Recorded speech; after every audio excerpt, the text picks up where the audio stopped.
जय हिंद। आप सभी का स्वागत है देवी गंगा क्लासेस में। और मैं एक बार आज फिर से आप लोग के लिए एमसीक्यू का प्रैक्टिस क्वेश्चंस लेकर के आया हूं, जो आपको जो जीके जीएस के रूप में होंगे। एमसीक्यू क्वेश्चंस जो मतलब किसी भी एग्ज़ाम के लिए आपको फ़ायदेमंद साबित होंगे। जो जब भी आप किसी एग्ज़ाम में बैठे, जैसे रेलवे, बैंकिंग, बिहार एसएससी चाहे ऑल इंडिया एसएससी चाहे जीडी के एग्ज़ाम हो, उसमें बहुत ही इम्पोर्टेंट क्वेश्चंस होते हैं ये सब क्वेश्चंस। और ये सब क्वेश्चंस बार बार पूछे भी जाते भी हैं किसी भी एग्ज़ाम में, तो ध्यान रखिएगा। और आप लोग को ये क्वेश्चंस को ध्यान से पढ़ना है, अच्छे से अपने सूझबूझ से इस क्वेश्चंस का सही जवाब भी देना है कि इसका सही आंसर क्या होगा। तो आप लोग धैर्य रख के पढ़िए और अच्छे से पढ़ते चलिए और बताइए कि इसका सही जवाब क्या होगा। मैं चलता हूँ पहले क्वेश्चंस पे। आप लोग के लिए पहला क्वेश्चन है, आज का आप लोग के लिए पहला क्वेश्चन है कि किस बंदरगाह को मुगल काल में बाबुल मक्का मतलब मक्का का द्वार कहा जाता था। बताना है आपको कि एक भारत में एक ऐसा बंदरगाह है जिसको मुगल काल में बाबुल का मक्का मतलब मक्का का द्वार के नाम से भी जाना जाता था। ये बताना है आपको, ये मुगल काल में ऐसा कहा जाता था। ठीक है, तो बताइए। ऑप्शन ए है सूरत को कहा जाता था, ऑप्शन बी है अहमदनगर को, ऑप्शन सी है भरूच को, या ऑप्शन डी है सिंध को। बताइए चारों मतलब बंदरगाह था, इनको मुगल काल में बाबुल मक्का मतलब मक्का का द्वार किस बंदरगाह को कहा जाता था, ये बताना है आपको। ठीक है, तो इसका सही जवाब है ऑप्शन नंबर ए, सूरत को कहा जाता था। मतलब को मुगल काल में बाबुल मक्का मतलब मक्का का द्वार। ठीक है, क्योंकि हो सकता है वहाँ पर आपको मक्का का इंपोर्ट एक्सपोर्ट होता होगा, आयात निर्यात, इसके लिए कहा जाता था।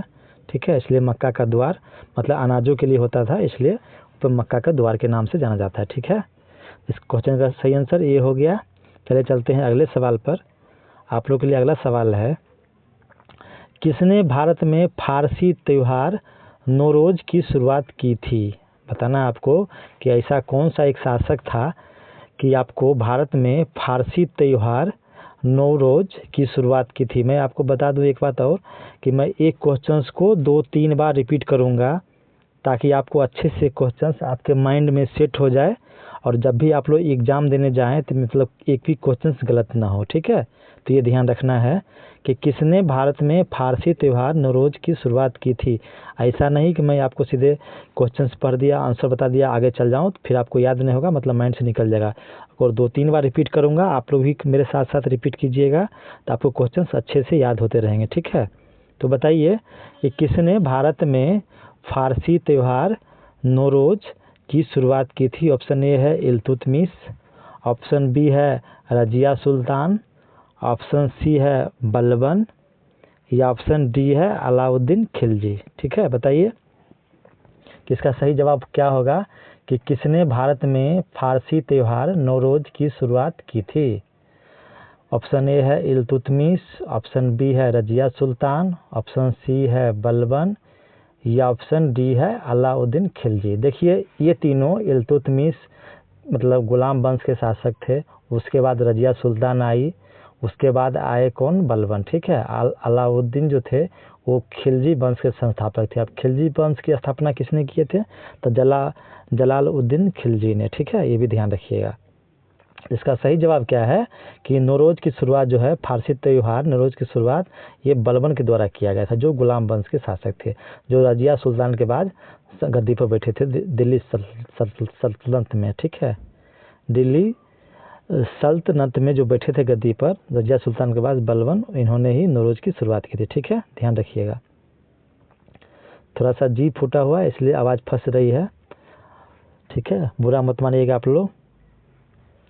चलिए चलते हैं अगले सवाल पर। आप लोग के लिए अगला सवाल है, नाथ पंथियों, सिद्धों और योगियों ने भक्ति धर्मों को किस क्षेत्र में लोकप्रिय बनाया था। आपको बताना है कि जो नाथ पंथियों थे, सिद्धों थे और योगियों थे, उन्होंने भक्ति धर्मों को किस क्षेत्र में लोकप्रिय बनाए थे, मतलब किस क्षेत्र में ज़्यादा विकास हुआ था, ये बताना है। ठीक है, और किस क्षेत्र में ज़्यादा विकास पर ध्यान दिया गया था, ये आपको बताना है। ऑप्शन ए है पूर्वी क्षेत्र में, ऑप्शन बी है पश्चिमी क्षेत्र में, ऑप्शन सी है दक्षिणी क्षेत्र में, या ऑप्शन डी है उत्तरी क्षेत्र में। बताइए कि भारत के किस हिस्से में नाथपंथियों, सिद्धों और योगियों ने भक्ति धर्म को लोकप्रिय बनाया था। ठीक है, तो इसका सही जवाब क्या है? ये उत्तरी क्षेत्र में, भारत के उत्तरी क्षेत्र में आपको नाथपंथियों, सिद्धों और योगियों ने भक्ति धर्मों को लोकप्रिय बनाया था। तो ध्यान रखिएगा, इस क्वेश्चन का सही जवाब ऑप्शन नंबर डी उत्तरी क्षेत्र। ठीक है, चलिए चलते हैं अगले सवाल पर। आप लोग के लिए अगला सवाल है, मलिक काफर को 1000 दिनारी के नाम से भी जाना जाता है, इसे किसने खरीदा था?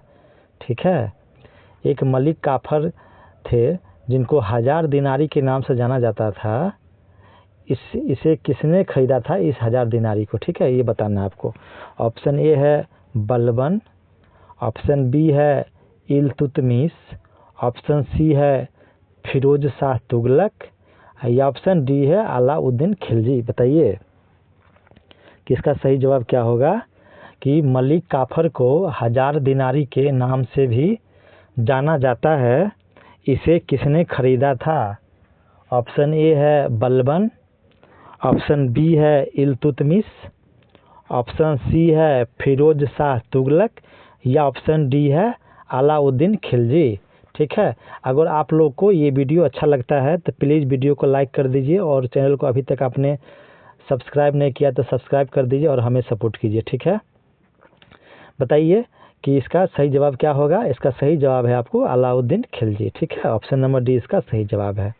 आपको ध्यान रखना है कि मतलब मलिक काफर को, देखिए एक क्वेश्चन से आपको 3 जवाब मिल रहा है।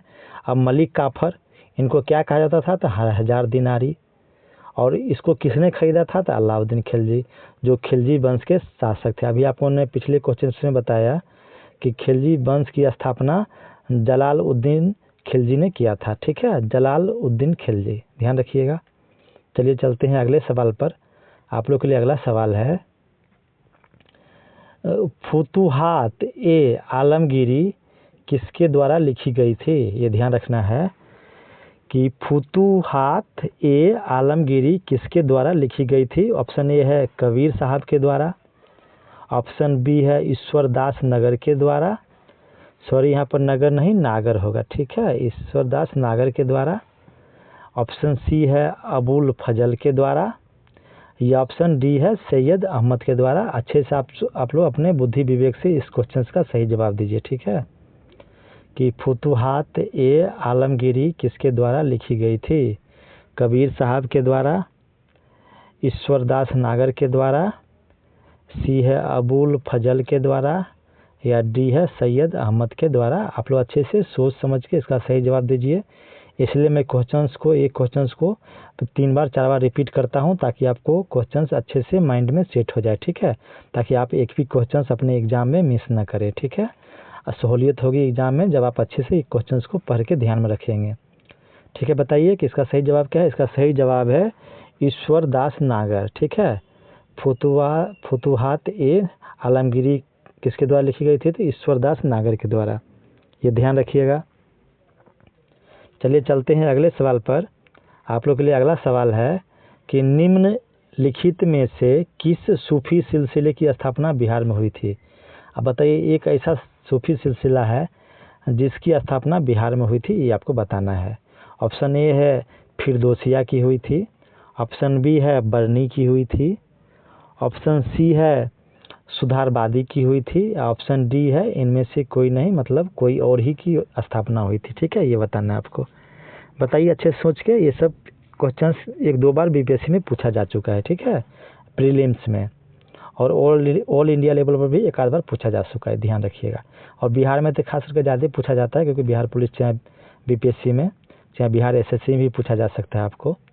ठीक है, तो बताइए कि निम्नलिखित में से किस सूफी सिलसिले की स्थापना बिहार में हुई थी? ठीक है, बताइए। ऑप्शन ए है फिरदौसिया की हुई थी, ऑप्शन बी है बरनी की हुई थी, या ऑप्शन सी है सुधारवादी की हुई थी, या ऑप्शन डी है इनमें से कोई नहीं। बताइए, इसका सही जवाब है ऑप्शन नंबर ए फिरदौसिया की स्थापना बिहार में हुई थी, जो एक सूफी सिलसिला है। ठीक है, ये ध्यान रखिएगा। चलिए चलते हैं अगले सवाल पर। आप लोग के लिए अगला सवाल है, दिल्ली सल्तनत के दौरान मुकद्दम पद का इस्तेमाल किनके लिए किया जाता था, ये बताना है आपको। आप बताइए, मुकद्दम पद है एक, उसमें जैसे कैसे अभी होता है गृह मंत्री, रक्षा मंत्री, स्वास्थ्य मंत्री, उस तरह से होता है, एक पद होता था मुकद्दम का, मुकद्दम कहा जाता था इस पद को। वो किसके लिए इस्तेमाल किया जाता था, ठीक है, ये बताना है आपको। ऑप्शन ए है ग्राम प्रधान के लिए, ऑप्शन बी है गांव के सरपंच के लिए, ऑप्शन सी है गांव के मुखिया के लिए, या ऑप्शन डी है ग्राम सेवक के लिए। बताइए इसका सही जवाब क्या होगा। दिल्ली सल्तनत के दौरान, अब बताइए, अब इसमें भी आपको एक क्वेश्चन से 3-4 सवाल आपको मिल रहे हैं। जैसे देखिए, ये कब की है मुकद्दम पद, तो दिल्ली सल्तनत। कभी पूछ लेगा कि मुकद्दम पद निम्नलिखित में से किस शासनकाल में प्रसिद्ध था, ठीक है, तब बता देंगे दिल्ली सल्तनत। ठीक है, और आपको एक चीज़ और आ गया कि मतलब दिल्ली सल्तनत के दौरान मुकद्दम पद किसके लिए था, तो आपके गांव के सरपंच को कहा जाता था मुकद्दम। ठीक है, अलग अलग काल में अलग अलग पद होता था, उसका अलग अलग पदवी होती थी। ठीक है, ठीक है, जिनको आज हम लोग गांव के सरपंच कहते हैं, उस समय मुकद्दम कहा जाता था सल्तनत काल में, जब दिल्ली में गुलाम वंश की स्थापना हुई थी 1206 ईस्वी में, तब से आपको सल्तनत पीरियड देखने को मिलता है इंडिया में। ठीक है, ध्यान रखिएगा। चलिए चलते हैं अगले सवाल पर। आप लोग के लिए अगला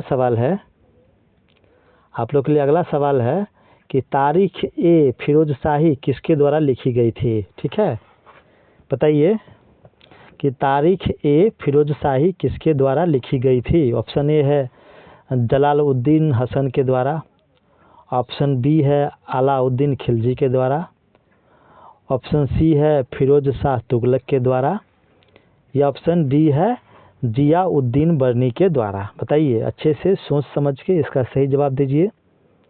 मैं क्वेश्चंस को 2-3 बार रिपीट इसलिए करता हूं ताकि आपको अच्छे से क्वेश्चंस माइंड में सेट हो जाएं, ताकि जब आप लोग एग्जाम हॉल में बैठें तो आपको दिक्कत ना हो क्वेश्चंस का आंसर देने में। ठीक है, बताइए कि इसका सही जवाब क्या होगा। थोड़ा सा टाइम ले लीजिए और अच्छे से बताइए इसका सही जवाब क्या होगा। तारीख ए फिरोजशाही किसके द्वारा लिखी गई थी। जलालुद्दीन हसन के द्वारा, अलाउद्दीन खिलजी के द्वारा, फिरोज शाह तुगलक के द्वारा, या जियाउद्दीन बर्नी के द्वारा। बताइए इसका सही जवाब क्या होगा। इसका सही जवाब है आपको ये किसके द्वारा लिखी गई थी, तो ये आपको जियाउद्दीन बर्नी के द्वारा। ऑप्शन नंबर डी जो है इसका सही जवाब है। ठीक है, जियाउद्दीन बर्नी के द्वारा लिखी गई थी क्या चीज़, तो तारीख ए फिरोजशाही। ठीक है, ये एक पुस्तक है, उसके द्वारा लिखी गई थी। आपको ये भी याद होगा कि ये भी दिल्ली सल्तनत काल के ही दौरान लिखी गई थी, ध्यान रखिएगा। ठीक है, चलिए चलते हैं अगले सवाल पर। आप लोग के लिए अगला सवाल है, जिल्लिलाह शब्द, अब मुसलमान लोगों होता है जिल्लिलाह, बताइए कि जिल्लिलाह शब्द का प्रयोग सबसे पहले किसके द्वारा किया गया था, ये बताना आपको। ऑप्शन ए है कुतुबुद्दीन ऐबक, ऑप्शन बी है मोहम्मद अली शाह, ऑप्शन सी है बलबन, या ऑप्शन डी है हकीम खान। ठीक है, बताइए अच्छे से अपने बुद्धि विवेक से इसका सही जवाब क्या होगा। जिल्लिलाह शब्द का प्रयोग जो मुस्लिम लोगों में बोला जाता है जिल्लिलाह अल्लाह, उसका बताना हो कि उसका सबसे पहले प्रयोग किसके द्वारा किया गया था, तो ये आपको बलबन के द्वारा किया गया था। ठीक है, ऑप्शन सी इसका राइट आंसर है। सही आंसर क्या आ गया, ऑप्शन नंबर सी, बलबन के द्वारा किया गया था। ठीक है, ये ध्यान रखिएगा, इसका सही जवाब है ऑप्शन नंबर सी। चलिए चलते हैं अगले सवाल पर। आप लोगों के लिए अगला सवाल है कि राष्ट्रीय आंदोलन के दौरान ध्रुव दल, अब देखिए ये आपको एक फ्रीडम फाइटर ऑफ इंडिया से क्वेश्चन आ गया, राष्ट्रीय भारतीय आंदोलन से, स्वतंत्रता आंदोलन से मतलब संबंधित क्वेश्चन आ गया। यही आपको बताना है कि राष्ट्रीय आंदोलन के दौरान ध्रुव दल की स्थापना किसने की थी, ये बताना आपको। ऑप्शन ए है फिरोज शाह मेहता ने की थी, ऑप्शन सी बी है जयप्रकाश नारायण ने की थी, या ऑप्शन सी है राम मनोहर लोहिया ने की थी, या ऑप्शन डी है डॉक्टर राजेंद्र प्रसाद ने की थी। ये बताना है आपको। बताइए इसका सही जवाब क्या होगा कि राष्ट्रीय आंदोलन रखे। बताइए अब ये इस क्वेश्चन से भी आपको एक दो सवाल जवाब मिलते हैं कि ये कब की है, तो राष्ट्रीय आंदोलन के दौरान, और ध्रुव दल याद रखना है आपको, और किसने इसकी स्थापना की थी, ये आपको इसका सही जवाब देना है। तो इसका सही जवाब है ऑप्शन नंबर बी, हमारे जो लोकनायक थे जयप्रकाश नारायण जी, इन्होंने ध्रुव दल की स्थापना की थी अंग्रेज़ों से छुटकारा पाने के लिए। ठीक है, ये भी ध्यान रखिएगा। इसका सही जवाब होगा ऑप्शन नंबर बी, ध्यान रखिएगा। चलिए चलते हैं अगले सवाल पे। आप लोग के लिए अगला सवाल है, अलीवर्दी खान ने बिहार में अफगानों को किस युद्ध में पराजित किया था, ये बताना है। बताना है आपको कि अलीवर्दी खान ने बिहार में अफगानों को किस युद्ध में पराजित किया था। ऑप्शन ए है बक्सर में, ऑप्शन बी है मुंगेर में, ऑप्शन सी है पटना में, या ऑप्शन डी है आरा में। बताइए अच्छे से सोच समझ के इसका सही जवाब क्या होगा कि अलीवर्दी खान ने बिहार में अफगानों को किस युद्ध में पराजित किया था। ये तो आपको मतलब श्योर हो गए कि आप ये बिहार में ही हुआ था, और ये चारों ज़िले आपको बिहार के हैं, बक्सर में, मुंगेर में, पटना में या आरा में। लेकिन आपको बताना है कि ये कहाँ हराए थे। ठीक है, और ये भी एक क्वेश्चन बनता है कि किसने हराया था, तो अलीवर्दी खान ने। किसको हराया था, तो अफगान को। ठीक है, चाहे ऑप्शन के ही क्वेश्चन बना देगा कभी कभी एग्जामिनर, तो आपको बहुत डिफिकल्ट होगा। ये 3-4 चीज़ ध्यान रखना है कि अलीवर्दी खान, एक मैं हाईलाइटेड कर देता हूँ, एक अलीवर्दी खान एक अफगानों को हराया था, और कहाँ हराया था इसमें आपको जवाब मिलेगा। ठीक है, तो ये आपको पटना के युद्ध में हराया था। ठीक है, ये आपको पटना में हराया था, ये ध्यान रखिएगा। ठीक है, तो इसका सही जवाब हो गया ऑप्शन नंबर सी। चलिए चलते हैं अगले सवाल पर। आप लोग के लिए अगला सवाल है, बिहार का कौन सा जिला असहयोग आंदोलन का सबसे बड़ा केंद्र था। जब असहयोग आंदोलन 1920 में महात्मा गांधी द्वारा स्टार्ट किया गया था, उसमें बताना है कि बिहार का कौन सा जिला सबसे बड़ा असहयोग आंदोलन का केंद्र था। ठीक है, ये ध्यान रखिएगा, समझे। तो बताइए इसका सही जवाब क्या है। ऑप्शन ए है पटना में, पटना था, ऑप्शन बी है सारण था, ऑप्शन सी है चंपारण था, या ऑप्शन डी है मुजफ्फरपुर था। ठीक है, ये ध्यान बताइए अच्छे से सोच समझ के इसका सही जवाब क्या होगा कि बिहार का कौन सा जिला असहयोग आंदोलन का सबसे बड़ा केंद्र था। ठीक है, option A Patna, option B Saran, option C Champaran, या ऑप्शन डी मुजफ्फरपुर। बताइए तो इसका सही जवाब क्या है। इसका सही जवाब है ऑप्शन नंबर डी, मुजफ्फरपुर। असहयोग आंदोलन का सबसे बड़ा केंद्र कौन सा था, तो आपको मुजफ्फरपुर। इसका जवाब क्या है सही, ऑप्शन नंबर डी, ये याद रखिएगा। ठीक है, चलिए चलते हैं अगले सवाल पर। आप लोग के लिए अगला सवाल है, किस समाचार पत्र ने चंपारण में निहालों द्वारा रैयतों को अत्याचार पर लगातार निबंध प्रकाशित किया था। ये बताना है कि किस समाचार पत्र ने। आप बताइए, एक ऐसा समाचार पत्र है जिसने चंपारण में निहालों द्वारा रैयतों को अत्याचार पर लगातार निबंध प्रकाशित किया था। मतलब अत्याचार जो हो रहे थे, मतलब निहालों पर, जो मतलब किसान थे उस समय के, ठीक है, अत्याचार हो रहे थे, दुर्दशा थी किसानों की उस समय में, उस पर इसने लगातार निबंध लिखते थे। मतलब ऐसा क्यों हो रहा है, कौन कर रहा है, ठीक है, कितना क्षति हो रहा है गरीबों का, इसके बारे में। ठीक है, तो ये बताना है। तो ऑप्शन ए है सर्चलाइट ने ऐसा किया था, ऑप्शन बी है विद्युत ने ऐसा किया था, या ऑप्शन सी है प्रकाश ने ऐसा किया था, या ऑप्शन डी है प्रताप ने ऐसा किया था। बताना है आपको किस समाचार पत्र ने चंपारण में निहालों द्वारा रैयतों को अत्याचार पर लगातार निबंध प्रकाशित किया था। बताइए, इसका सही जवाब है ऑप्शन नंबर डी, प्रताप ने। ठीक है, ऑप्शन नंबर डी, प्रताप ने लगातार निबंध प्रकाशित किया था जो किसानों पर अत्याचार हुए थे उसके विरोध में। ठीक है, तो इसका सही जवाब ऑप्शन नंबर डी, याद रखिएगा, प्रताप। चलिए चलते हैं अगले सवाल पे। आप लोग के लिए अगला सवाल है,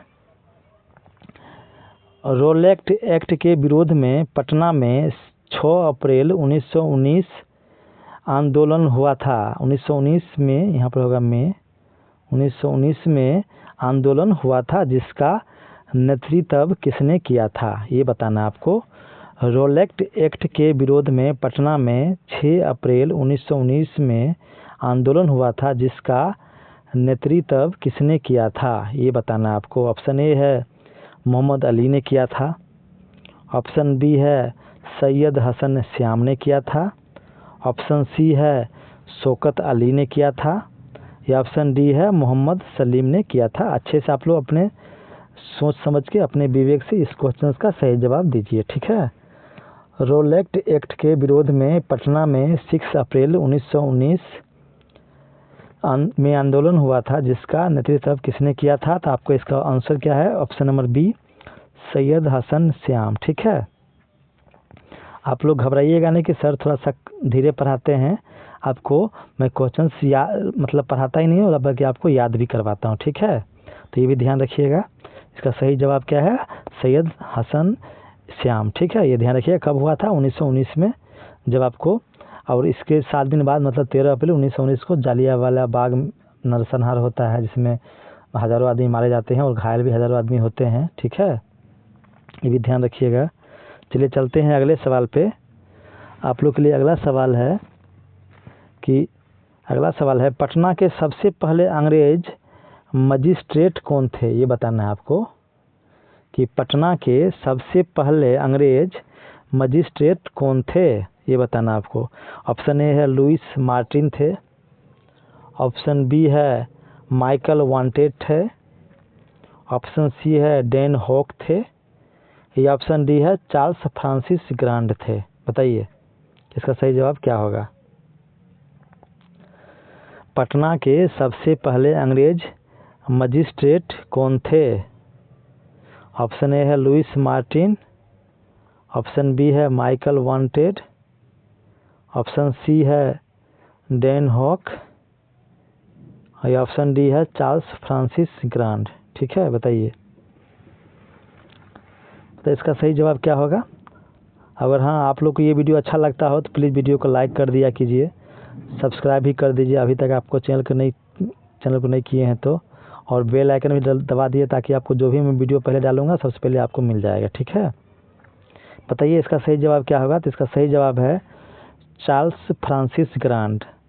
जो चार्ल्स फ्रांसिस ग्रांड थे शायद ये फ्रांस के थे, इन्होंने ही पटना के पहले अंग्रेज मजिस्ट्रेट बने थे, ठीक है।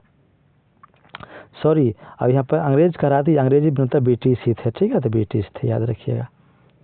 चलिए चलते हैं अगले सवाल पर। आप लोग के लिए अगला सवाल है बिहार में सोरे के व्यापार का एकाधिकार अंग्रेजों को किसने प्रदान किया था। जो सोरे की व्यापार होती थी बिहार से, उसमें एक मुगल शासक थे जिन्होंने आपको सोरे के व्यापार का एकाधिकार प्राप्त किए थे, ठीक है। तो वही बताना आपको। सॉरी, ये मुगल शासक, हाँ मुगल शासक थे, क्योंकि मुगल के बाद ही ऐसा घटना हुआ था, ठीक है। ये आपको बताना है। ऑप्शन ए है मीर कासिम थे, ऑप्शन बी है मीर जाफर थे, ऑप्शन सी है औरंगजेब थे, या ऑप्शन डी है सिराजुद्दौला थे, ठीक है। बताइए कि इसका सही जवाब क्या है। कि बिहार में सोरे, आप देखिए सोरे क्या होता है, एक सोरे होता है, सोरे के व्यापार का एकाधिकार अंग्रेजों को किसने प्रदान किया था। तो इसका सही जवाब है option number B Mir Jafar, ठीक है। ठीक है, आखिर सोरे को लगता है शायद ये एक नशा की चीज़ होता था, ठीक है। मुझे भी इसकी जानकारी इतना नहीं है, लेकिन ये सोरे आपको होता था, ठीक है, ध्यान रखिएगा। चलिए चलते हैं अगले सवाल पर। आप लोग के लिए अगला सवाल है मीर कासिम ने किस शहर में बंदूकों और तोपों की कारखाना की स्थापना की थी, ठीक है, किए थे। मतलब मीर कासिम अंग्रेज़ों से लड़ने के लिए जब ये बंगाल से भाग कर आए थे बिहार, तो बताना है कि आपको किस शहर में बंदूकों और तोपों की कारखाना की स्थापना किए थे। ऑप्शन ए है कोलकाता में। अब बंगाल से भाग कर आए थे, कोलकाता में तो करेंगे नहीं, ठीक है। ऑप्शन बी है पटना में, ऑप्शन सी है मुंगेर में, या ऑप्शन डी है दौलताबाद में, ठीक है। बताइए इसका सही जवाब क्या होगा। तो इसका सही जवाब क्या होगा कि मीर कासिम ने किस शहर में बंदूकों और तोपों की कारखाना की स्थापना की थी। ठीक है, ये बताइए। तो इसका सही जवाब क्या है, ये आपको बंगाल से भाग के आए थे और पटना में अपना राजधानी, पटना को अपना राजधानी बनाए थे और मुंगेर को, और मुंगेरे में ही इन्होंने बंदूकों और तोपों की स्थापना किए थे अंग्रेज़ों से लड़ने के लिए। ठीक है, ध्यान रखिएगा। चलिए चलते हैं अगले सवाल पर। आप लोग के लिए अगला सवाल है, कोलार गोल्ड और हट्टी गोल्ड फील्ड किस राज्य में स्थित है। अब ये एक ज्योग्राफी क्वेश्चन आ गया और साथ ही साथ साइंस का भी क्वेश्चन मान सकते हैं इसको। आपको यही बताना है कि कोलार गोल्ड और हट्टी गोल्ड फील्ड किस राज्य में स्थित है। ऑप्शन ए है मध्य प्रदेश, ऑप्शन बी है छत्तीसगढ़, ऑप्शन सी है कर्नाटक, या ऑप्शन डी है झारखंड। बताइए इसका सही जवाब क्या होगा। कोलार गोल्ड और हट्टी गोल्ड फील्ड किस राज्य में स्थित है। ऑप्शन ए है मध्य प्रदेश, ऑप्शन बी है छत्तीसगढ़, ऑप्शन सी है कर्नाटक, या ऑप्शन डी है झारखंड। बताइए इसका सही जवाब क्या होगा।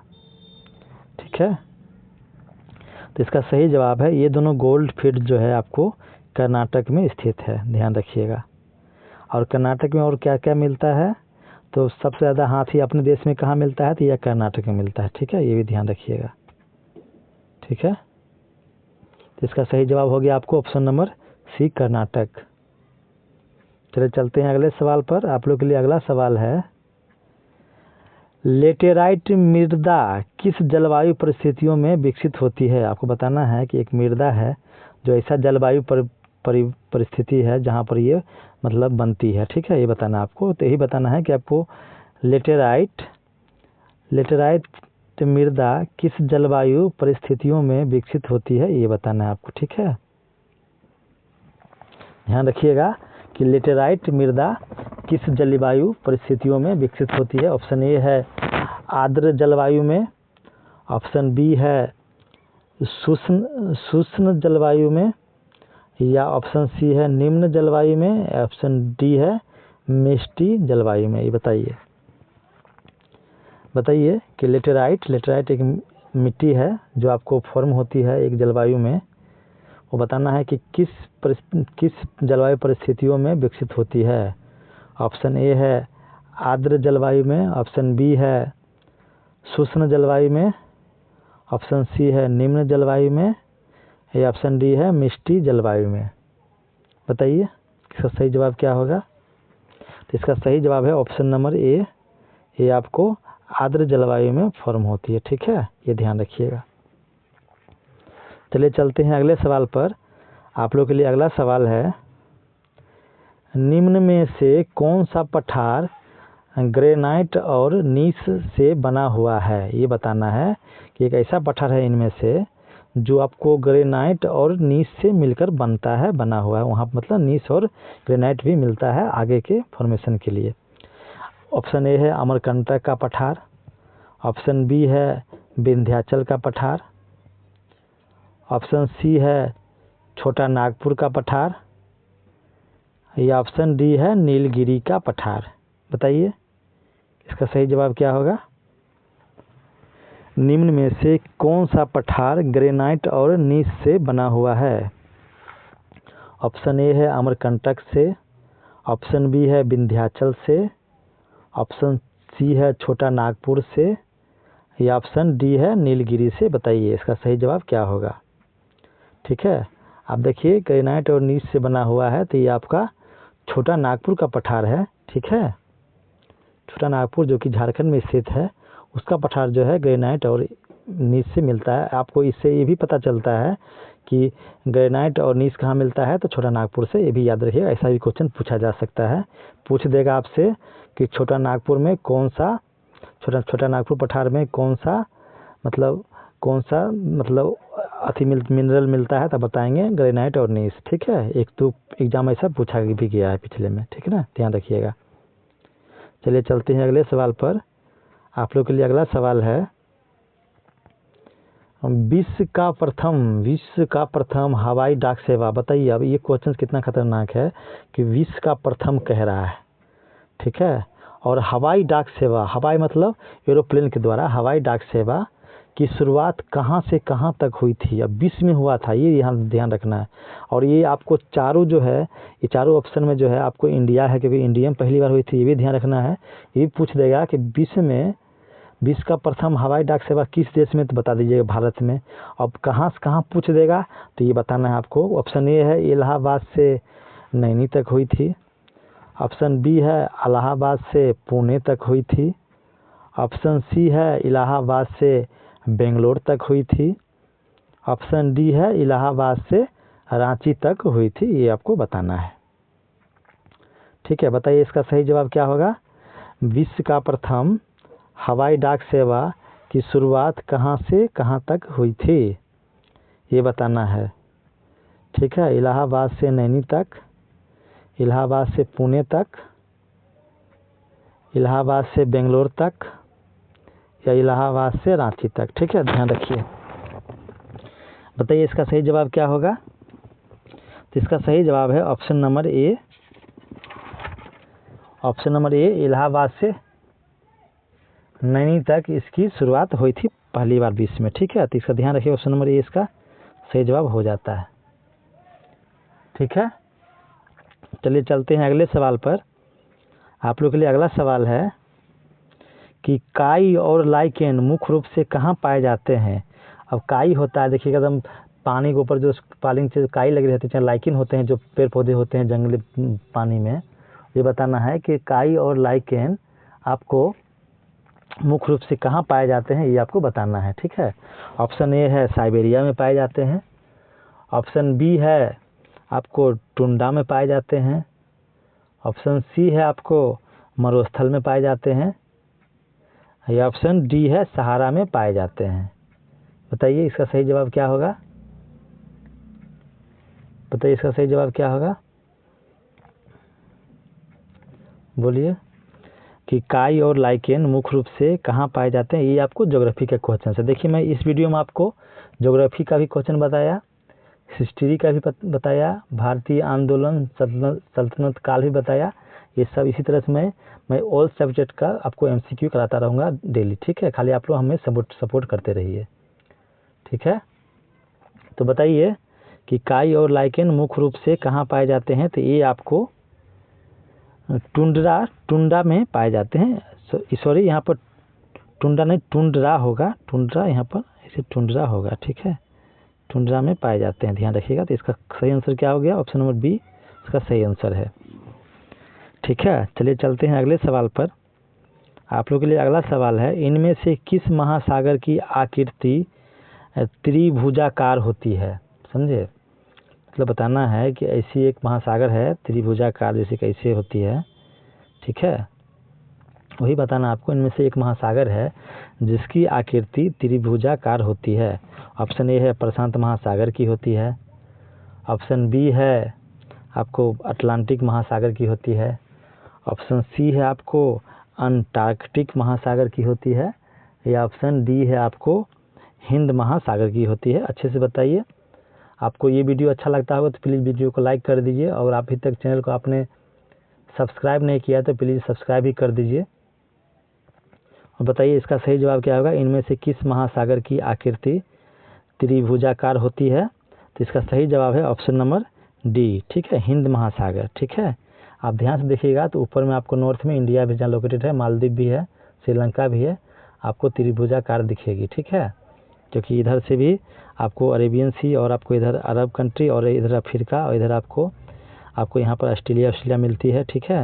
और यहाँ पर आपको इंडोनेशिया है, ठीक है, इंडिया भी यहाँ पर है। तो आपको त्रिभुजाकार ये आपको दिखाई देती है, ठीक है, हिंद महासागर। तो इसका जवाब याद रखिएगा, आकृति में त्रिभुजाकार कौन है, तो आपको हिंद महासागर, ये ध्यान रखिएगा। चलिए चलते हैं अगले सवाल पर। आप लोगों के लिए अगला सवाल है, एम्ब्रियल, ओबेरॉन, टाइटेनिया और मिरांडा ये सभी किस ग्रह के उपग्रह हैं। आपको बताना है कि किस ग्रह के सैटेलाइट हैं ये लोग, आपको ये बताना है, ठीक है।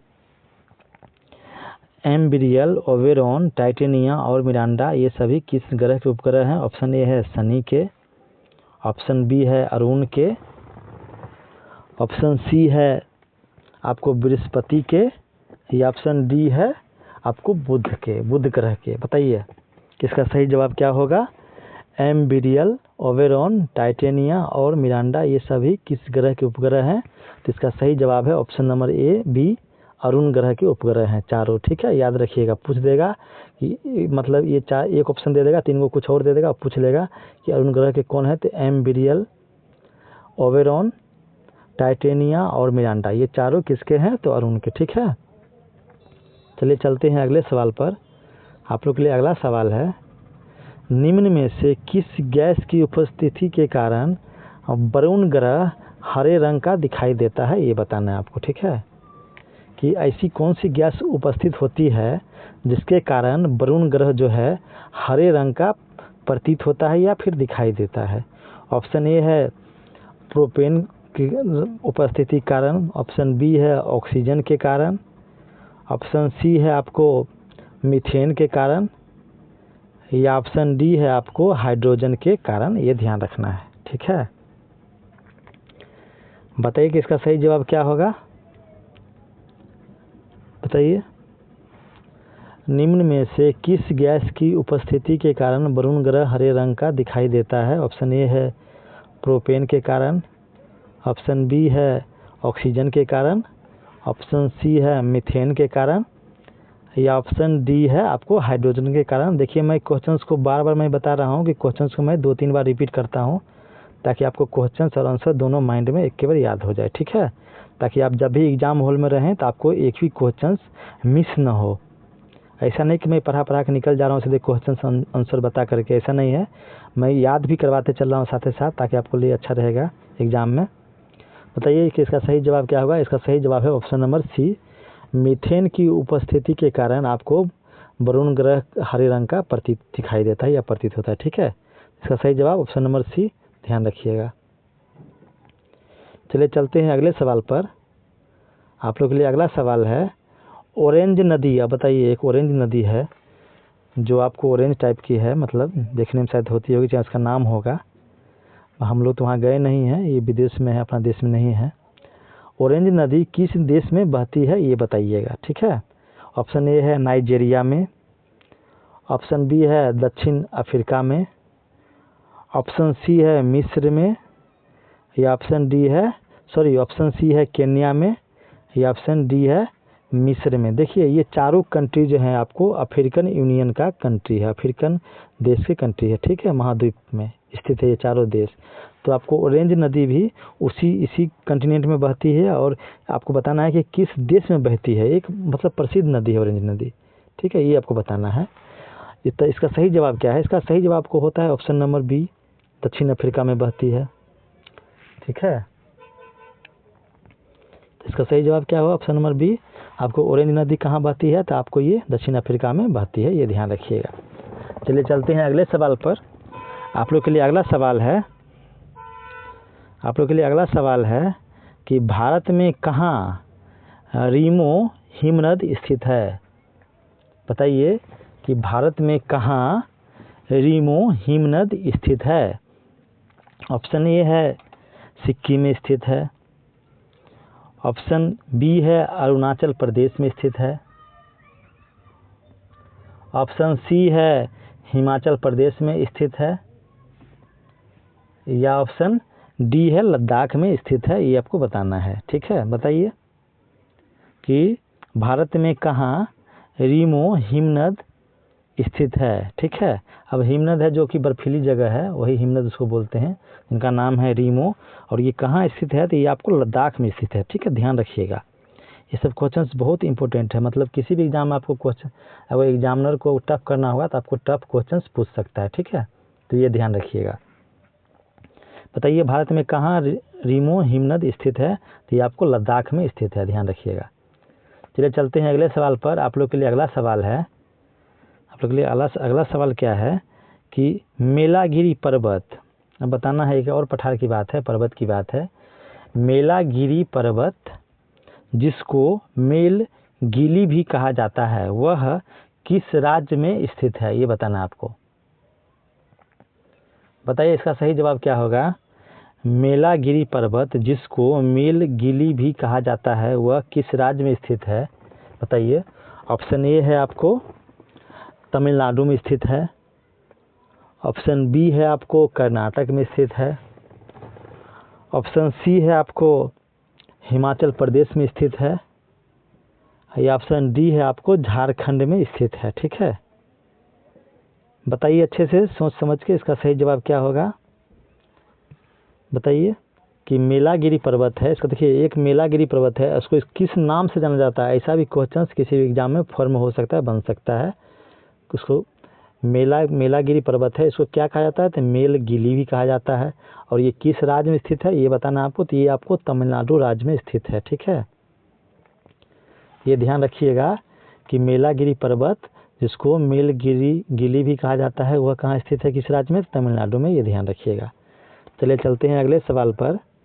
आप लोग के लिए अगला सवाल है कि अराकानयोमा जो कि हिमालय पर्वत की एक श्रेणी है वह किस देश में स्थित है। सॉरी देखिए यहाँ पर देश का नाम है, तो वो किस देश में स्थित है, ऐसे देश होगा। ठीक है, किस देश में स्थित है ये बताना है आपको। अराकानयोमा जो कि हिमालय पर्वत की एक श्रेणी है वह किस राज्य में स्थित है, किस देश में स्थित है। ऑप्शन ए है नेपाल में, ऑप्शन बी है भूटान में, ऑप्शन सी है भारत में, या ऑप्शन डी है म्यांमार में। बताइए किसका सही जवाब क्या होगा।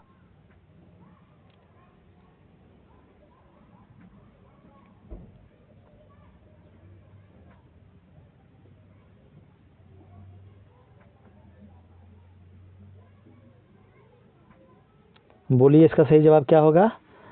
आपको तो ये याद रखना कि अराकानयोमा एक ये पर्वत है, ठीक है, जो हिमालय के पार्ट है, और ये बताना है कि आपको ये किस देश में स्थित है, तो ये आपको म्यांमार में स्थित है। ठीक है, ये ध्यान रखिएगा, समझे, ये अच्छा है क्वेश्चन, से ध्यान रखिएगा। इसका सही जवाब क्या है, ऑप्शन नंबर डी म्यांमार में। ठीक ना, ये ध्यान रखिएगा। चलिए चलते हैं अगले सवाल पर। आप लोग के लिए अगला सवाल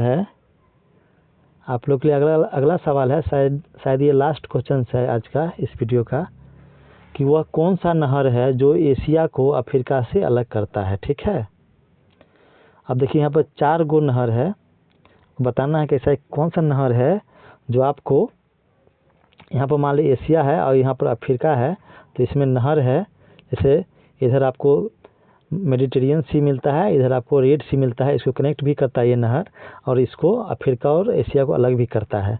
देखिए जो पनामा नहर है वो आपको साउथ अमेरिका को नॉर्थ अमेरिका से अलग करता है। सुएज नहर जो है यही आपको एशिया को अफ्रीका से अलग करता है। तो जवाब सही जवाब क्या होगा, ऑप्शन नंबर बी। और भी सुन लीजिए, जिब्राल्टर जो है ये आपको एशिया को यूरोप से अलग करता है, ये ध्यान रखिएगा। ठीक है, ये ध्यान रखिएगा। ठीक है, मेरिडियन तो एक खुद सागर है, ठीक है, मेरिडियन सागर है वैसे, ठीक है, वैसे मेरिडियन भी बोलते हैं उसको, ये ध्यान रखिएगा। चलिए ठीक है, तो अब यहीं पर अपना वीडियो आज का मैं एंड करता हूं। अगर आपको ये वीडियो अच्छा लगता होगा तो प्लीज़ वीडियो को लाइक कर दीजिए, सब्सक्राइब कर दीजिए और बेल आइकन को भी प्रेस कर दिए, ताकि आपको मेरा जो भी पहला वीडियो होगा सबसे पहले आपको मिलेगा, ये ध्यान रखिएगा। और ये भी देख लीजिएगा। आप लोग के लिए थैंक्स फॉर वाचिंग, देखने के लिए बहुत बहुत धन्यवाद। चलिए ठीक है, ओके।